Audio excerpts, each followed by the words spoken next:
روزوں میں جو ہے نا وہ کیوں کہا گیا کہ روزوں سے جو ہے وہ تقویٰ حاصل ہوتا ہے۔ تقویٰ کیا ہے؟ اللہ تعالیٰ کو دیکھے بغیر اللہ سے ڈرنا۔ اب رمضان میں دیکھیں روزے میں کیا ہوتا ہے کہ آپ نے روزہ رکھا ہوا ہے، اب یہ آپ کو پتہ ہے، یہ اللہ تعالیٰ کو پتہ ہے۔ اگر آپ لوگوں سے چھپ کے کچھ کھا پی لیں تو لوگوں کو تو نہیں پتہ چلے گا، پتہ تو اللہ تعالیٰ کو چلے گا۔ آپ تنہائی میں بھی جو ہے نا نہیں کھاتے کیونکہ آپ کو پتہ ہوتا ہے۔ یہاں پر ہماری جس چیز کی تربیت ہوتی ہے وہ یہ ہوتی ہے کہ بغیر دیکھے اللہ سے ڈرنا ہے۔ تو جب ایک چیز میں آدمی ڈرتا ہے نا کہ وہ کھاتا پیتا نہیں ہے صرف، تو باقی چیزوں میں بھی آہستہ آہستہ اس کے اندر یہ کیفیت پیدا ہوتی ہے کہ میں جیسے کھانے پینے سے رک گیا جو کہ حلال تھا،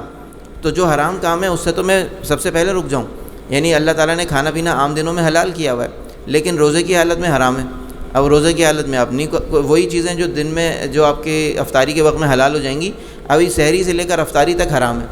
وہ نہیں کھا سکتے۔ آپ کھائیں گے تو روزہ ٹوٹ جائے گا آپ کا، تو آپ نہیں کھاتے۔ آپ کو پتہ ہے کہ بھائی اگر اس وقت میں نے یہ کام کیا تو یہ جو ہے نا میرا روزہ اس سے ٹوٹ جائے گا، تو آپ ان حلال چیزوں سے بھی بچے رہتے ہیں جن کو عام حالت میں روزے کی الگ حالت میں اللہ تعالیٰ نے حلال کیا ہوا ہے۔ تو آپ جب حلال چیزوں سے رک جاتے ہیں تو حرام چیزوں سے تو بطور اولا رکنا چاہیے، اس سے تو بہت زیادہ جو ہے وہ آدمی کو خیال ہونا چاہیے کہ بھائی جو اللہ نے حرام کیا اس سے تو لازمی رک جاؤں۔ جس طرح سے ابھی ایک جو آیات تلاوت کی اس میں تذکرہ آیا کہ جو ہے وہ غیبت کے بارے میں فرمایا کہ غیبت جو ہے نا وہ ایسی ہے جیسے تم اپنے مرے ہوئے بھائی کا گوشت کھاؤ۔ تو یہ ایک واقعہ احادیث کے اندر موجود ہے کہ دو عورتیں تھیں آپ صلی اللہ علیہ وسلم کے زمانے میں، تو ان میں سے ان کے بارے میں آپ کو اطلاع دی گئی کہ وہ روزے سے ہیں اور ان دونوں کی حالت جو ہے نا بہت ہی زیادہ خراب ہو گئی۔ تو ان کو بلوایا گیا، اور آپ صلی اللہ علیہ وسلم نے ان کے لیے ایک پیالہ منگوایا، بڑا سا برتن منگوایا اور کہا اس میں الٹی کرو۔ انہوں نے جب الٹی کی تو اس میں گوشت کے اور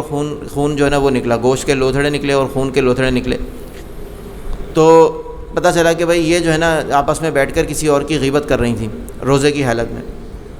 تو روزے کی حالت میں صرف کھانے پینے سے ہی نہیں رکنا بلکہ تمام غلط چیزوں سے بھی رک جانا ہے، اور ان غلط چیزوں سے عام دنوں میں بھی رکنا ہے۔ لیکن روزہ جو ہے نا وہ ایک ٹریننگ پیریڈ ہے، اس کے اندر ایک اچھی چیز، ایک عام دنوں سے جو ہٹ کر جو چیز ہے وہ کیا ہے؟ اللہ تعالیٰ کی رحمت تو اس میں ہے ہی بہت زیادہ، لیکن اس میں جو ایک چیز عام دنوں سے مختلف ہوتی ہے رمضان میں وہ یہ ہوتی ہے کہ سرکش شیاطین کو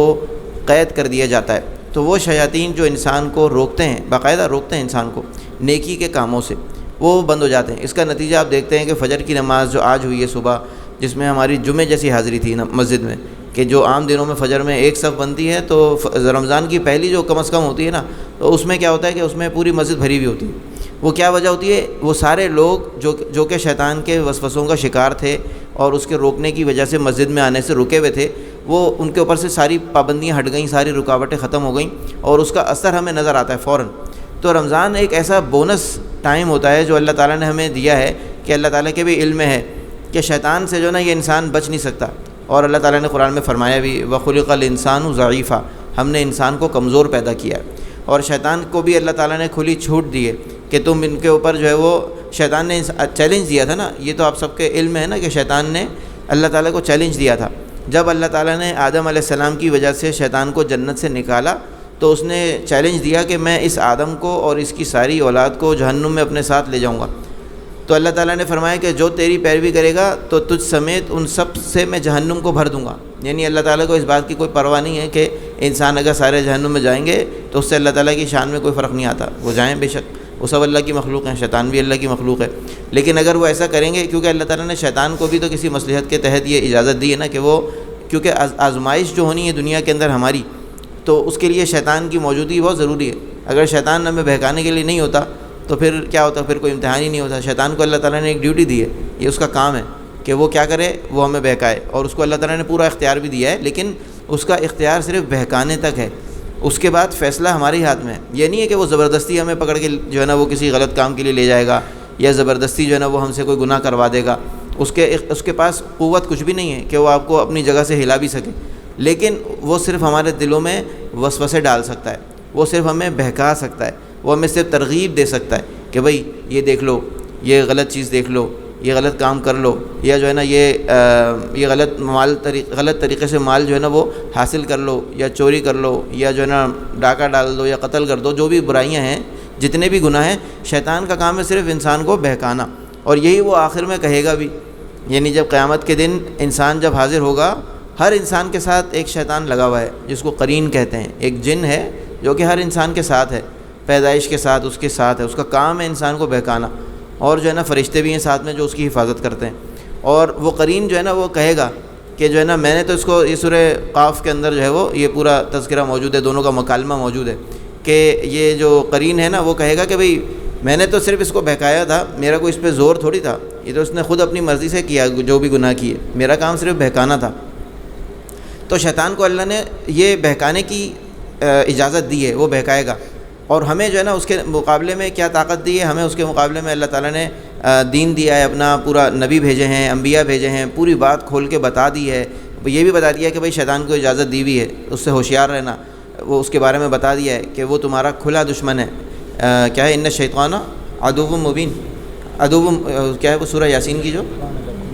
ان الشیطان لکم عدو مبین، کہ شیطان جو ہے وہ تمہارے لیے کھلا دشمن ہے، کھلا دشمن ہے، چھپا ہوا بھی نہیں ہے، ویسے نظروں سے چھپا ہوا ہے لیکن کھلا دشمن ہے۔ اور اسی لیے اللہ تعالیٰ کے بھی علم ہے کہ انسان اپنے بل میں نہیں بچ سکتا، تو اس کے لیے کہا کہ اللہ کی پناہ طلب کرو۔ تو ہمیں جو سکھائی گئی نا اعوذ باللہ من الشیطان الرجیم، تو اعوذ باللہ من الشیطان الرجیم کیا ہے کہ میں اللہ کی پناہ طلب کرتا ہوں شیطان نے مردود کے خلاف۔ تو اللہ تعالیٰ کی پناہ میں جب ہم آ جاتے ہیں تو اللہ تعالیٰ ہمیں بچا لیتے ہیں، جو اللہ کی پناہ میں نہیں آتا اس کو اللہ تعالیٰ شیطان کے حوالے کر دیتے ہیں، وہ پھر جائے شیطان کے ساتھ، کیونکہ یہ ہوگا کہ شیطان بہکائے گا بھی لوگوں کو، اور بہت سارے لوگ جو ہے نا وہ اس کے بہکاوے میں آئیں گے بھی۔ اور حدیث کے اندر یہ آتا ہے کہ اللہ تعالیٰ قیامت کے دن آدم علیہ السلام سے فرمائیں گے کہ اپنی اولاد میں سے جہنم کا حصہ نکالو، تو وہ پوچھیں گے کتنا نکالوں، تو اللہ تعالیٰ فرمائیں گے کہ ہر 1000 میں سے 999۔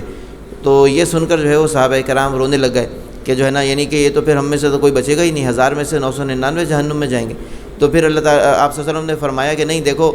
جو انسان ہیں ان کے اندر بہت بڑی جو تعداد ہے نا وہ ہیں یاجوج ماجوج، ان کی تعداد ایسی ہے کہ جیسے کوئی کالا بیل ہو اور اس کے تھوڑے سے سفید بال ہوں، تو وہ جو تھوڑے سے سفید بال ہیں نا وہ باقیہ ساری امتیں، اور جو کالے بال ہیں نا وہ یاجوج ماجوج ہیں، ان کی تعداد بہت زیادہ ہے یاجوج ماجوج کی۔ تو وہ بھی آدم علیہ السلام کی اولاد میں سے ہی ہیں، نوح علیہ السلام کے بیٹوں کی اولاد میں سے ہیں وہ، تو جو یاجوج ماجوج ہیں وہ بھی انسان ہی ہیں، تو وہ بھی جو ہے نا سب اس میں شامل ہیں۔ اکثریت جو ہوگی جہنم میں وہ ان کی ہوگی، اور ان کے علاوہ باقی امتوں کی بھی ہوگی، لیکن پھر آپ صلی اللہ علیہ وسلم نے ایک خوشخبری دی اور فرمایا کہ جنت میں جتنے لوگ جائیں گے، آپ نے فرمایا کہ مجھے امید ہے کہ اس میں سے آدھے میری امت میں سے ہوں گے، اور باقی آدھے جو ہے نا بقیہ ساری امتوں میں سے ہوں گے۔ تو ہماری امت سب سے آخر میں آئی ہے، سب سے بعد میں آئی ہے، اور ہم سے پہلے کئی امتیں گزر چکی ہیں، یہ آخری امت ہے، اس کے بعد اب قیامت برپا ہونی ہے۔ تو یہ یعنی کہ یہ اللہ تعالیٰ نے یہ آپ صلی اللہ علیہ وسلم نے خوشخبری بھی سنا دی،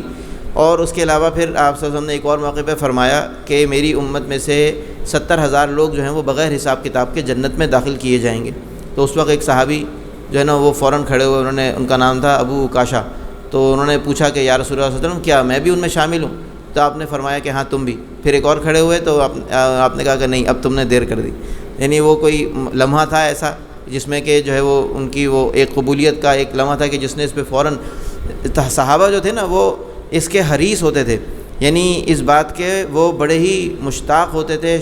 شوقین ہوتے تھے کہ کسی طرح سے جنت ان کی جو ہے نا وہ پکی ہو جائے، کسی طرح سے جنت میں ان کا داخلہ جو ہے نا وہ کنفرم ہو جائے۔ اب اس کے لیے وہ بڑی سے بڑی قربانی بھی دے دیا کرتے تھے۔